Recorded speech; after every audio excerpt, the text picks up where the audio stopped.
ओम नमः शिवाय। श्री शिव महापुराण रुद्र संहिता युद्धखंड अध्याय 215। अंधकासुर का शिव की सेना के साथ युद्ध। सनत कुमार बोले, हे व्यास, तदंतर मदिरा पानकर नेत्रों को घुमाता हुआ मद गज के समान गति वाला तथा श्रेष्ठ वीरों के साथ चलने वाला वह प्रचंड वीर बहुत सी सेना से युक्त हो वहां गया। काम की बाणों से बंधे हुए उस दैत्य ने वीरक के द्वारा अवरुद्ध मार्ग वाली उस गुफाओं को उसी प्रकार देखा जैसे तैलपूर्ण जलते हुए दीपक को प्रेम पूर्वक देखकर उसे प्राप्त कर पतंग विनिष्ट हो जाता है। उसी प्रकार बार बार देखकर वीर के द्वारा पीड़ित किए जाने पर भी वह मूर्ख महादैत्यपति अंधक कामाग्नि से दग्ध शरीर वाला हो गया। वीर ने पाषाण, वृक्ष, वज्र, जल, अग्नि, सर्प एवं अस्त्र शस्त्रों से उसे पीड़ा पहुंचाई तथा पुनः पीड़ित करके पूछा कि तुम कौन हो और कहाँ से आए हो।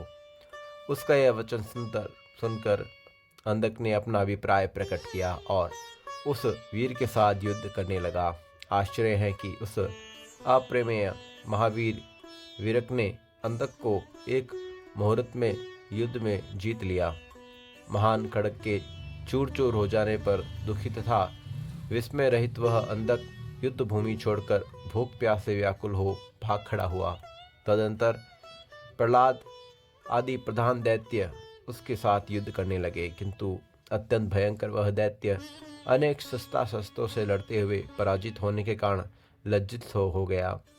तब विरोचन बलि हजारों भुजाओं वाला बाण, भुजी, कुंभज, शंबर और व्रत आदि पराक्रमी दैत्य युद्ध करने लगे।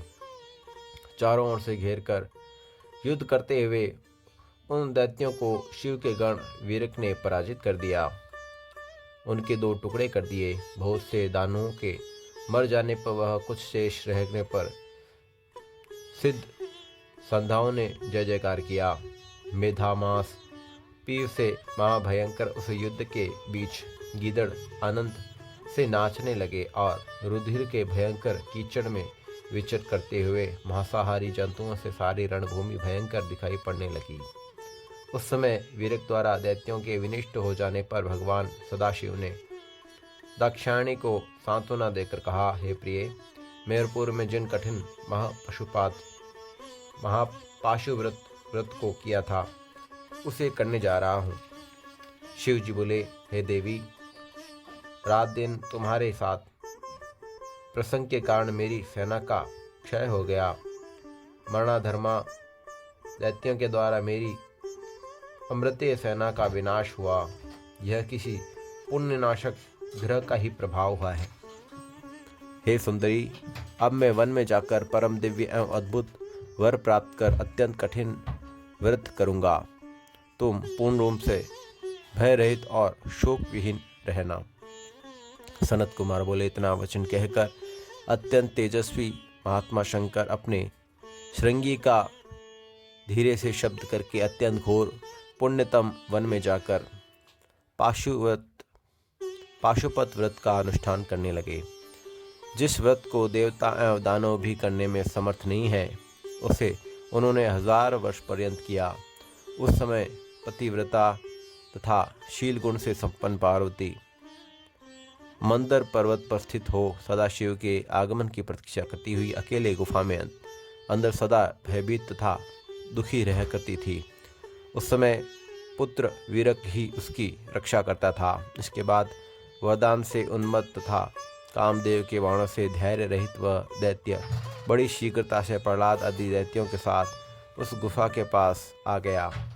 उसने भोजन पान एवं निद्रा का परित्याग कर कुपित हो अपने सैनिकों को साथ लेकर 505 रात दिन वीरक के साथ अत्यंत अद्भुत युद्ध किया। खड़ग, बर्छी, रंदीपाल, गदा, भूषंडी, अर्ध चंद्रमा के समान विस्तृत मात्र कछुओं के समान मुख वाले प्रकाशमान बाणों, तीक्ष्ण त्रिशूलों, परशु, तोमर, मुदगर, खड़ग, गोले, पर्वत, वृक्ष तथा दिव्यास्त्रों से उस वीर ने दैत्यों के साथ युद्ध किया। दैत्यों द्वारा चलाए गए उन शस्त्रों से गुफा के द्वार बंद हो गए।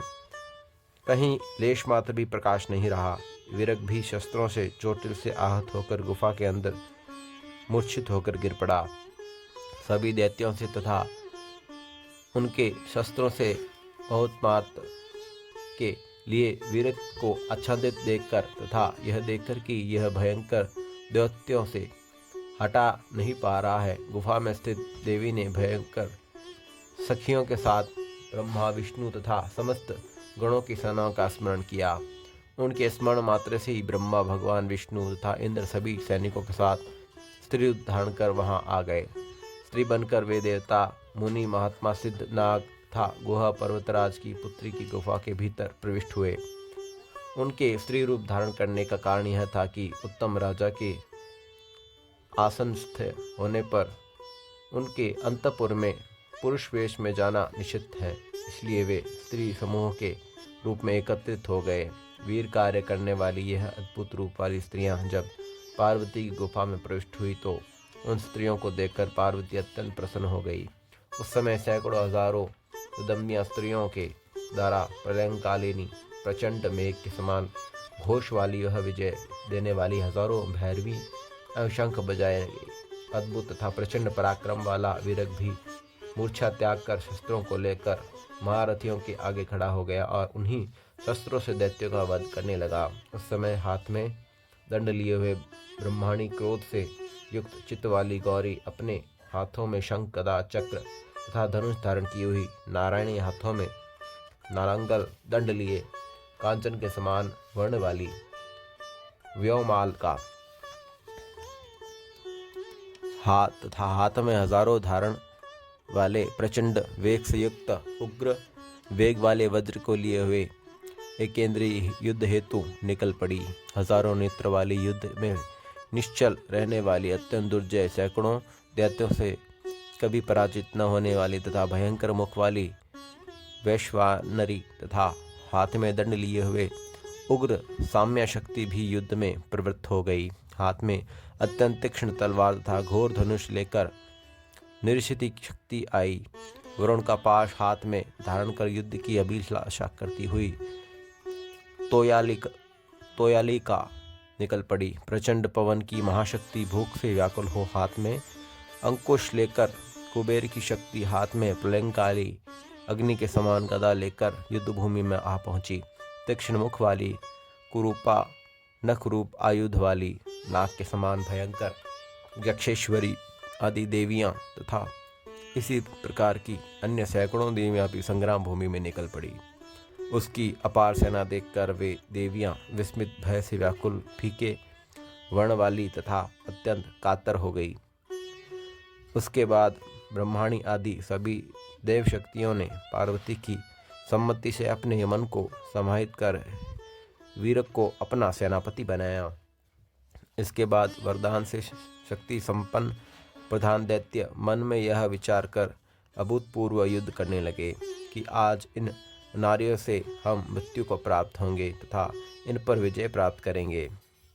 उस समय संग्राम भूमि में अद्भुत बुद्धिमान, बुद्धि संपन्न वीरक को अपना सेनापति बनाकर पार्वती ने सखियों के साथ युद्ध में अद्भुत कौशल दिखाया। महापराक्रमी हिरण्याक्ष पुत्र राजा अंधक ने भी महाव्यूह की रचना की और विष्णु की संभावना करके यम की शक्तियों को अवस्थित देखकर उनसे लड़ने के लिए महाभयंकर लिग नामक राक्षस को नियुक्त किया।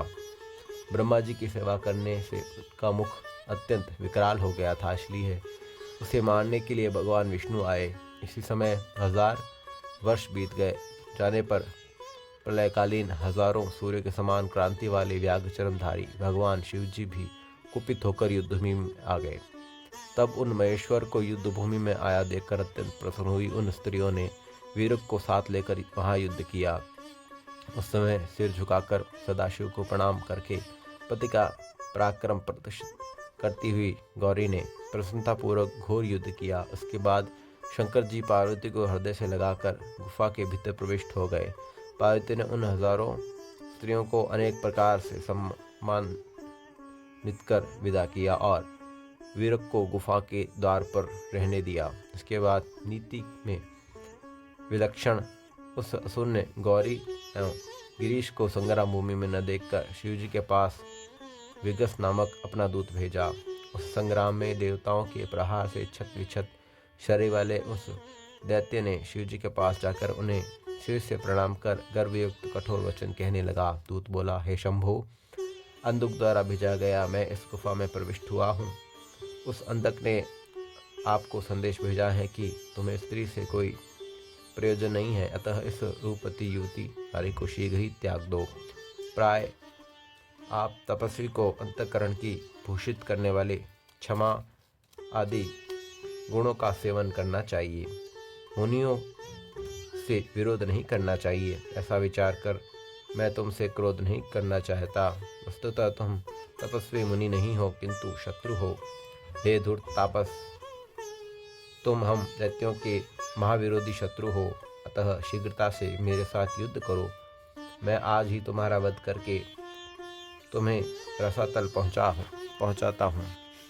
सनत कुमार बोले, दूत के मुख से यह वचन सुनकर सज्जनों के रक्षक, दुष्टों के मद को नष्ट करने वाले कपालमाली महान नेत्र शंभु शोकाग्नि से जले हुए बड़े क्रोध से उस दूत से कहने लगे। शिव बोले, हे दूत, तुमने जो बात कही है वह बड़ी कठोर है, अतः तुम शीघ्र ही चले जाओ और उससे कहो, यदि तुम बलवान हो तो शीघ्र आकर मेरे साथ बलपूर्वक युद्ध करो।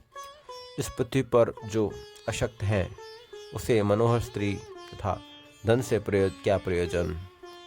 बल से मत दैत्य आ जाए।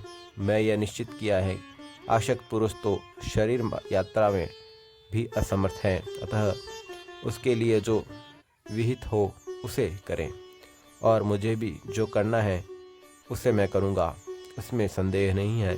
सनत कुमार बोले, शिवजी से यह वचन सुनकर उस विगस भी प्रसन्न होकर वहाँ से निकल पड़ा और उसके बाद गर्जना पूर्वक हुंकार भरता हुआ दैत्यपति के पास गया। ओम नमः शिवाय। श्री शिव महापुराण रुद्र संहिता युद्धखंड अध्याय 215 संपूर्ण हुआ।